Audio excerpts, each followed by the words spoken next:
This is My Brave Australia Inc. is dedicated to the conversation around mental health in our community by telling stories from people with lived experience of mental health.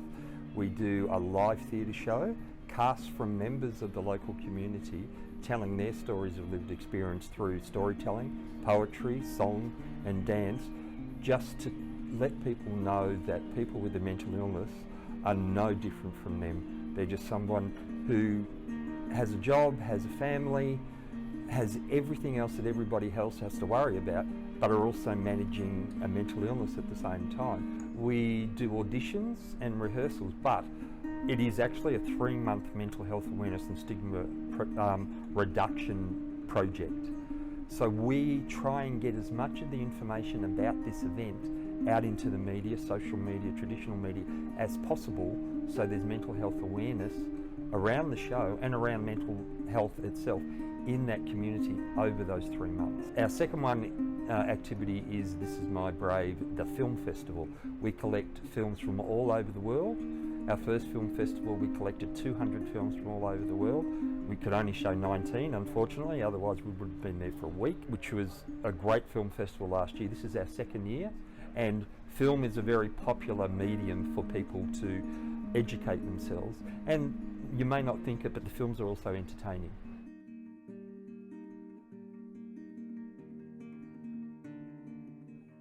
I have my own lived experience of mental health issues that were caused by me being a typical bloke, of taking on all that I thought I should be as a bloke and not worrying about my own mental health, where it eventually came to a crisis.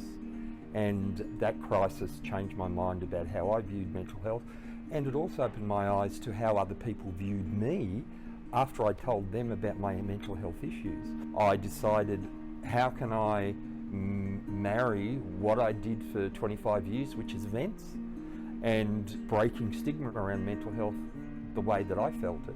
So I actually found This Is My Brave in the US, and I rang them up one day and I said, I'd love to start it in Australia. And they said, yes, go ahead. And that was 2016. There's a lot of funds at the moment from the government going to the top end, to the bigger organisations, but not a lot filters through to, like us, we're a grassroots organisation down there. Funding is scarce at the best. It is difficult, and you have to approach it on a business level. What we get out of it is not just the money, it's the feeling that we're helping the community. But we do partner with organisations who work in the mental health area, and we split the ticket sales and the sponsorship with them to further fund the services that they're supplying in the local community.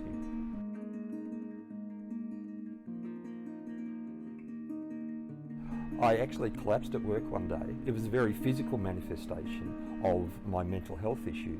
So people, seeing it as a physical manifestation, sent me cards and wished me well in my recovery from that physical ailment. But as soon as they found out that it was a mental illness, which was extreme anxiety and depression, I heard nothing from them. And the business that I worked for as the general manager actually actively made me leave the company. So didn't support me at all. Then they stigmatised me by saying, you're not good enough to work for us, so we want you out of the business. And when you're going through depression and anxiety, everything is exploded and exaggerated, and that's what it felt like for me. So I found my own place and found a great psychologist to work with, and was on my path to some sort of recovery from that. And I'm lucky from my prior experience as a general manager in a business that I've got a little bit of that acumen to help us along, because I didn't have any involvement in the mental health area before I started this. So getting some sort of recognition for what I'm doing has probably been the biggest battle. So we've been going 3 years now, and I'm just starting to get some recognition for the work that we do. And I'm not a mental health expert in any way, shape or form, but we do partner with organisations who work in the mental health area, and that's how we gain that recognition. I have quotes from both the cast members and the audience from our different shows. There was a wonderful cast member at our Giving the Boot show last year who said, doing the show and telling my story made me realise that I had to deal with my own demons, and I immediately went out and sought help for my problems. And that's an immediate reaction from a cast member. An audience member saying, thank you for sharing, thank you for being brave. You've given me an insight into mental illness that I never had before. I have met so many wonderful people.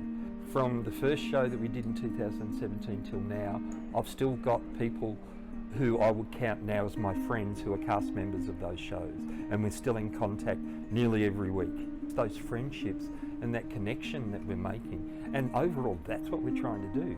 We're trying to connect those people who feel isolated in the community because of their mental illness to not feel isolated, to feel part of something, and drawing them out from their isolation. And you can't think of anything more to draw somebody out is to put them on stage in front of 100 people. Now, that's why we call it This Is My Brave, because they have to summon some bravery within themselves, which they've got anyway. They're full of strength, they just don't know it. And they get up on stage and they're so proud that people are listening and accepting their story finally. The validation you get from having 100 people applaud you for telling your story is amazing, and it's a bit of a catalyst for some of them to go, I can do this. One of the things that This Is My Brave and Red Flag are collaborating on is what we're calling Head Slam, and it's a poetry slam about mental health during October, and it'll be in collaboration with a mental health art exhibition. We don't want to be in isolation, we want to be joining and collaborating and be part of the community. We worked with a local Canberra organisation called Men's Link, who do some wonderful work of mentoring young men in the community. Young men who are struggling, may not have a male role model, have their own mental health issues. So that was our first show. We partnered with them to help them raise some money for their services, and we actually had some of the Men's Link mentors talk at our show about their own mental health experiences. We've also worked with the Mental Health Foundation of the ACT for a show called Giving Stigma the Boot, and then we did a wonderful show up in Mullumbimby, and we opened the festival with one of our shows and with local people talking about their lived experience of mental illness. Have some admin skills. If you've got no admin skills, then find someone who does, because especially for an NFP and a charity, there's a lot of red tape you have to go through before you get to that process. And then understanding about constitutions and not-for-profits and tax liabilities and things like that is all part of the game. So as much as you want to do social good, you also have to run a business at the same time.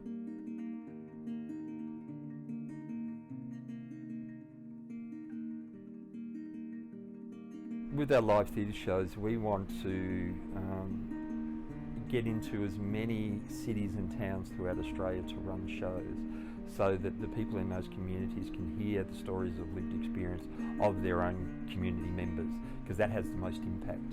And staying with our film festival, we want the film festival to go as many towns and cities for the same reason. We want people to be exposed to those stories, the non-sensationalised stories from the media about people with mental health issues, and a lot of inspiring stories within those films. So we just want to expand nationally further and further, just so people can get exposed to these stories and we touch as many communities as we can.